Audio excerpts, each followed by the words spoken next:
Hi hello guys, welcome back to Anas Talks. ഞാൻ Anas Yusuf.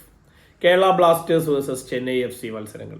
Chennaiyin F സിയുമായി Kerala Blasters ഏറ്റുമുട്ടി. ഇതുവരെ ചെന്നൈ എഫ് സിയുടെ ഹോം ഗ്രൗണ്ട് ആയിട്ടുള്ള ചെന്നൈ മറീന അറീനയിൽ ഒരു വിജയം പോലും സ്വന്തമാക്കാൻ ബ്ലാസ്റ്റേഴ്സിന് കഴിഞ്ഞില്ല. ആ ഒരു മോശം റെക്കോർഡ് ഇന്നലെ കേരള ബ്ലാസ്റ്റേഴ്സിന്റെ ചുണക്കുട്ടികൾ തിരുത്തി കുറിച്ചിരിക്കുകയാണ്. ഒരുപാട് പരിശീലകർ കേരള ബ്ലാസ്റ്റേഴ്സിന് ഉണ്ടായിരുന്നു.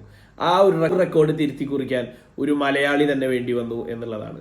പ്രോ ലൈസൻസ്ഡ് കോച്ച് ആയിട്ടുള്ള തെക്കേക്കര ഗോപാലകൃഷ്ണൻ പുരുഷോത്തമൻ, TG പുരുഷോത്തമന്റെ അണ്ടറിൽ ഇറങ്ങിയ കേരള ബ്ലാസ്റ്റേഴ്സിന്റെ 11 ഇന്നലെ ചെന്നൈ മറീന അറീനയിൽ 3-1 വിജയിച്ച് ആ റെക്കോർഡ് തിരുത്തി കുറിച്ചിരിക്കുന്നു. ബ്ലാസ്റ്റേഴ്സ് ടീം ഇന്ത്യൻ സൂപ്പർ ലീഗിൽ 11 വർഷമായി കളിച്ചിരിക്കുന്നു. ഇതുവരെ നമുക്കൊരു ട്രോഫി സ്വന്തമാക്കാൻ സാധിച്ചിട്ടില്ല. കേരള ബ്ലാസ്റ്റേഴ്സ് ആദ്യമായി സ്വന്തമാക്കിയ ട്രോഫി ഏതാണെന്ന് നിങ്ങൾക്ക് പലർക്കും അറിയായിരിക്കും.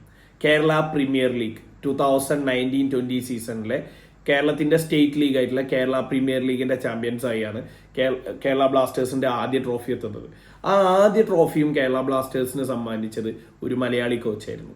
TA രഞ്ജിത്ത് എന്ന് പറയുന്ന AFCA ലൈസൻസ്ഡ് ആയിട്ടുള്ള കോച്ചാണ് കേരള ബ്ലാസ്റ്റേഴ്സിന് ആ ട്രോഫി സമ്മാനിച്ചത്. ഫൈനലിൽ ഗോകുലം കേരള FC തോൽപ്പിച്ചുകൊണ്ടാണ് ആ ട്രോഫി എത്തുന്നത്.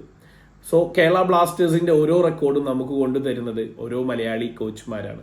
So Kerala Blasters and Kerala coaches have a great bond and a great connection.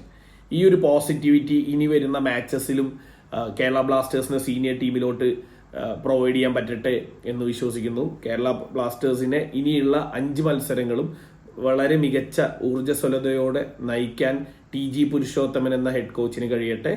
And play off സ്വപ്നം കാണാൻ ഫാൻസിനും പറ്റട്ടെ എന്ന് ആത്മാർത്ഥമായി ആഗ്രഹിക്കുന്നു. സോ ഗൈസ്, മറ്റൊരു വീഡിയോ ആയിട്ട് കാണുന്നവരെ it's bye from Anas Yusuf.